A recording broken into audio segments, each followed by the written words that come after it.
Hey, my name is Stephen Roberts. I am 19. I go to Sugarloaf to studying to be a surgical tech. I currently work at the hospital.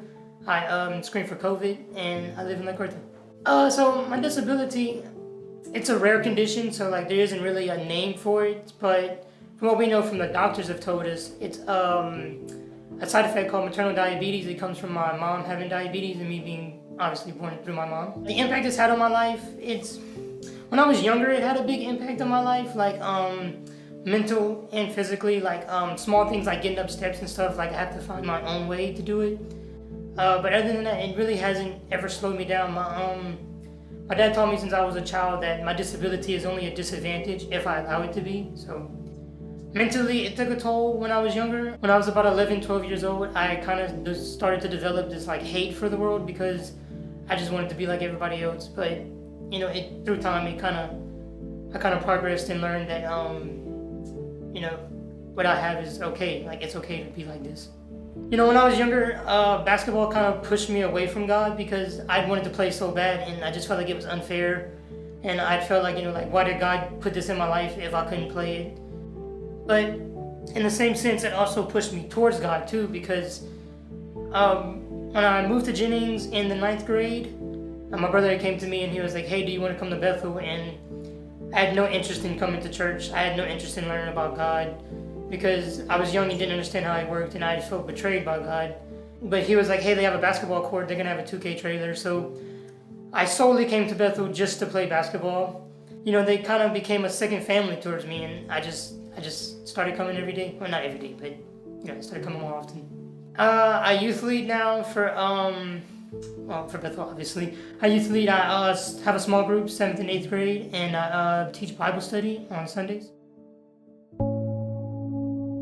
April 2nd, it was about 4:45 in the morning. I remember very vividly. I just went to bed. I just got off the game at about 4 o'clock, and my brother walks into the room. I'm half asleep, and he says, Caitlin has been shot. Her husband killed her, and that's my sister's name. I kind of thought it was a dream because me and my brother never say her real name. We always say KK. But then I kind of heard my mom crying and my dad crying. And I've been alive for 18 years. I've never heard my dad cry. And for the first couple of hours, I kind of just sat in my bed. There wasn't no real emotion at the time. There was just disbelief, I guess. Just denial and just trying to figure anything else that could have happened but what was happening. I had nowhere else to go. I had nothing else to do. I kind of put on worship music and I just cried for hours. I didn't sleep for days. I'd really lost myself. But, my parents originally before they left, they had to go to Alabama to get the kids and all this. So it was just me in our house in Jennings. I was completely broken. I had nothing. I leaned into James a lot because, James tells us to kind of find joy in our trials and tribulations for, I'm paraphrasing, for it breeds perseverance. It breeds strength. And that's what I had to lean into. Like I had people kind of keeping me up, telling me like, hey, you'll get through this. So it was easier, not easy, but it was easier to kind of be like, hey, I can get through this and this is going to make me better. The impact that the church has made in my life has just been so big because I kind of started to feel like the church saved my life in a way, when I was younger, because the road that I was leading down, it was either death or jail because I grew up in a terrible environment and I just lived poorly, and the church kind of pulled me out of that. And I was younger and I battled depression like most of you probably. I battled with anger issues. I still to this day, but this church has kind of been a shoulder that I can lean on. It's been a person that's kind of just grabbed me and hugged me and just told me, everything's gonna be all right. We're gonna get through this together. You're not by yourself. So if you're a person out there that you feel like you have nobody, you feel like you're alone, you feel like the entire world is against you, you feel like your life itself is unfair, this place is the place to be. Like this place, saves lives, like it says in the motto. It saved my life at a very young age. I'm from Jennings, but I live with my nanny in Lake Arthur. Like my nanny and my uncle have been the biggest blessing to me. Every time I need to go somewhere, they say yeah, they take me. They never tell me no. So they're how I get back and forth to church, how I get to work, how I get to school. You know, they have been the real definition of family to me. The biggest blessing God has been doing in my life is probably youth leading. These students kind of give me a purpose. You know, they've become kind of a reasoning behind my pain, if that makes sense. Like this, they've turned my pain into a purpose. You know, I have these kids I can teach through everything that I've been through.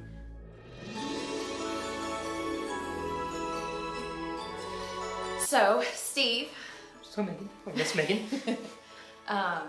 You know, you've been limited a lot in your life. You talked about that. And so we at Bethel, we want you to know that you're never alone. We will always be your family. We love you. We want you to know that the Lord sees you. Your family left, but the Lord is with you and He never leaves you. And I know you know that. You've been so special to us. You've been special to me. You went from a student in youth ministry to you're becoming an amazing leader. You're equipping students to lead. And so we have a gift for you here at Bethel. Okay. And so open that. We want you to not be limited anymore. And so those are keys to a vehicle. Please, Lord. It better not be a toy car. I want you to know that we gave a little. Mm-hmm. Bethel could only give $2,500. And that doesn't get much, right?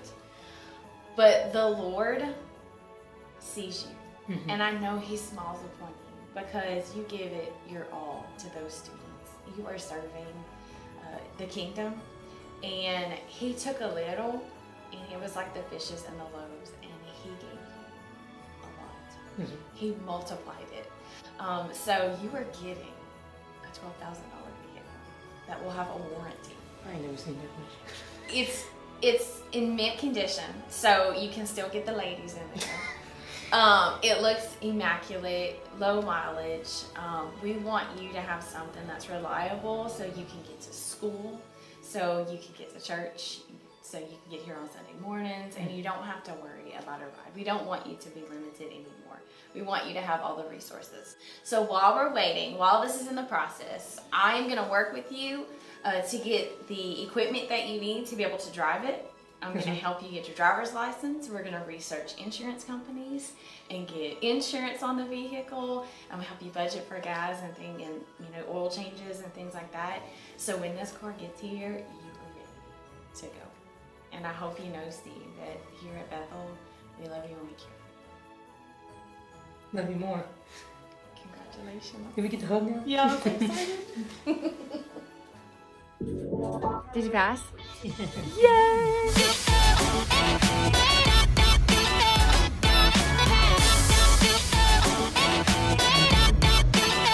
Did you pass?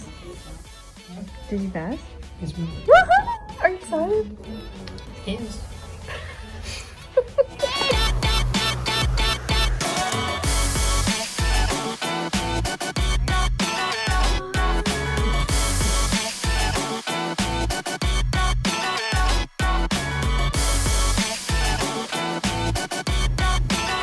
Steve getting in his car for the first time as a driver. What?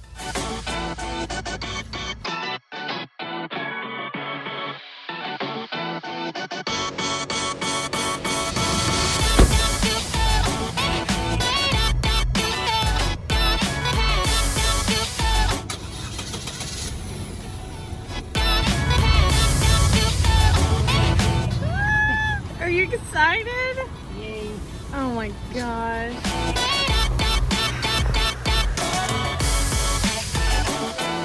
Oh, please don't, Rick.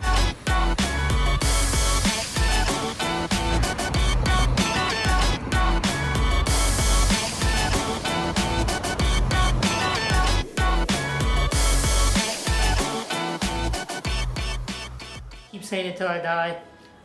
I haven't done anything in my life. God worked through me with this church. You know, I've just been a vessel that this church could use to do God's work. And I appreciate everything. I don't deserve this. I don't deserve everything that y'all have done for me. But Thank you. I love y'all with everything in me, and until I move on to see the Lord, you will have my entire heart. Thank you.